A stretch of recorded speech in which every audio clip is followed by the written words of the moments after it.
नमस्कार दोस्तों, क्या आप भी फ्लैट लेने का सोच रहे हो? तो सही फ्लैट लेना जितना इम्पोर्टेंट होता है, उतना ही इम्पोर्टेंट होता है उस फ्लैट के लिए पैसों का बजट करना। अगर आपको लगता है कि बैंक से आपका लोन सैंक्शन हो गया तो आपका पूरा टेंशन खत्म हो गया, लेकिन ऐसा नहीं है। लोन के अलावा आपकी जेब में कुछ पैसा जरूर होना चाहिए। तो यही है आज के अपने वीडियो का विषय कि फ्लैट लेने के लिए लोन के अलावा कितना पैसा खुद की जेब से देना पड़ेगा। तो चलो दोस्तों, इसको बहुत ही आसान तरीके से समझते हैं एक एग्जाम्पल के थ्रू।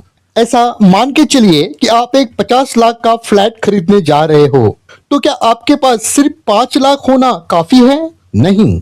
आज मैं आपको पूरा कैलकुलेशन करके दिखाऊंगा असल में आपको कितना पैसा चाहिए। आप 50 लाख का फ्लैट खरीदी कर रहे हो तो बैंक उसके ऊपर आपको 90% लोन देगा।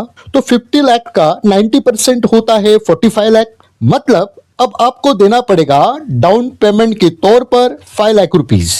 अब आगे देखते हैं स्टैंप ड्यूटी और रजिस्ट्रेशन, जो हम एवरेजली 6% से कैलकुलेट करते हैं। तो 50 लाख का 6% आता है 3 लाख रुपीस। हाँ, ये पैसा आपको अलग से देना पड़ेगा, ये लोन में शामिल नहीं होता। अब इसके अलावा कुछ और भी चार्जेस होते हैं, जैसे कि पार्किंग अगर है तो पार्किंग चार्जेस, मेंटेनेंस और कुछ लीगल चार्जेस। इसका total calculation approximately 1 lakh rupees consider करते हैं। अब करते हैं टोटल कैलकुलेशंस। मतलब down payment 5 lakh rupees, stamp duty and registration 3 lakh rupees and other charges 1 lakh rupees. अब आपका टोटल अमाउंट हो गया है 9 लाख रुपीस। हाँ, ऊपर से और कुछ थोड़ा बहुत खर्चा हो सकता है, जैसे कि सेफ्टी ग्रिल है, सेफ्टी डोर है, फैन है। इसके लिए एवरेजली 1 लाख रुपीस हम कंसिडर करके चलते हैं। तो टोटल कैलकुलेशन हो गया 10 लाख रुपीस।